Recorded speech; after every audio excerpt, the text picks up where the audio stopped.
So, is this the famous Fortress of Fear? It's not that it really makes me tremble, but it seems designed to make you trip every 2 steps. Well, I'd say the real terror here is figuring out how to use this sword. I tried to hit 3 times and I didn't even scratch the damn bat. Maybe I should give him flying lessons instead. Have you noticed how every jump you make feels like a gamble? Like, will I be able to avoid falling into the abyss? Or will I be just another forgotten hero from the unstable platforms of this game? Shake's head, it's like walking on a tightrope, but you put the wire while you were drunk. And don't forget that if Fortress of Fear is famous for anything, it's not for the fluidity of its controls. My every movement feels like a battle against my own armor. It's like the game wants you to fail, repeatedly. Oh, yeah, this game is a trap well disguised as an epic adventure. Look, we should really talk to the kids about what it's like in here. Like, let's start with a question. Which designer decided it was fun to die 20 times before finishing the tutorial? Yes, let's do it. We tell them how this game makes you question your abilities and your sanity. Okay, guys, it's time for you to discover what it really means to enter the Fortress of Fear. Get ready, because this is not a journey for the faint of heart. Or for those who expect to have fun. Let's go and review this masterpiece. Guys, today we're talking about Fortress of Fear for Game Boy. An epic title, or rather, epically frustrating. It is an action platformer that should be set in a medieval fantasy world.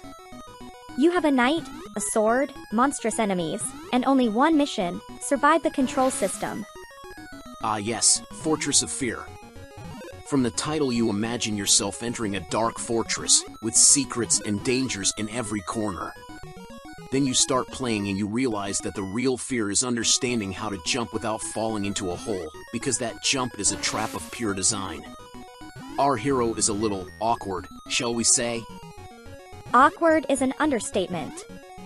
The knight seems to be wearing lead armor. You can't make the jump without looking like a turtle thrown against the wind. And precision?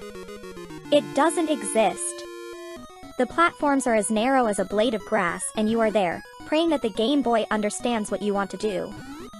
And here physics comes into play, or rather, its complete absence. The controls are wooden, making every jump a leap of faith. You push the button and hope. Sometimes you jump too little, sometimes too much, and if it goes wrong, you come back and get an enemy right in the face. Oh, the enemies. Here comes the best part. You have a sword that should theoretically be your ally. In practice, it seems more like an inert appendage.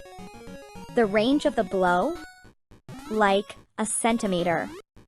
And while you're standing there throwing slashes in the air hoping to strike, the enemies are fast, unpredictable, and, obviously, lethal. Yes, because enemies are popping up everywhere.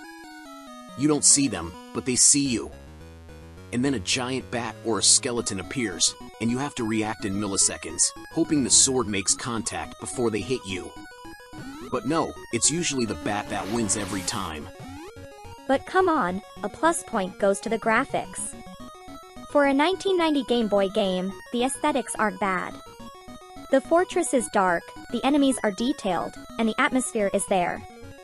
Even if your knight looks like a silhouette glued to the background, he has a bit of retro charm. Yes, the graphics don't disappoint too much. They're the classic black and white ones we've seen in other Game Boy titles, but at least you recognize the environment straight away. Of course, as long as you can overcome them.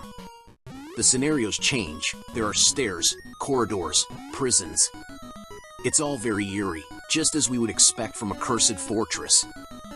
Another positive note? The soundtrack. And when I say positive, I mean it's a hellish loop that accompanies you through suffering. It's repetitive enough to keep you in tension, like one of those little songs that stays in your head for hours. It may not be an orchestral masterpiece, but it's certainly memorable, for the wrong reasons. And then there are the bosses.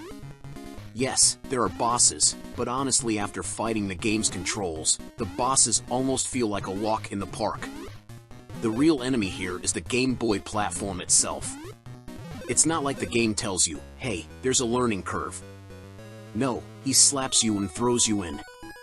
Yes, I would say Fortress of Fear is an experience for the brave few. But for those few who love impossible challenges and games that make you scream at the small screen, it's a real gem. If you pass the starting level, you can consider yourself a pro. In conclusion, guys, this is a game that will test you. Not so much for its complexity, but for its stubborn desire not to let you have fun. However, if you can bear the frustration, there's a sort of satisfaction behind every successful jump and every defeated enemy. Exact. If you want a taste of old-school, action platformer that will challenge you more mentally than physically, Fortress of Fear is the game for you. And remember, it's not the hero who should be afraid of the fortress, but the player. Get ready, because here, fear is real. But, hey, someone has to win, right? Maybe not you, but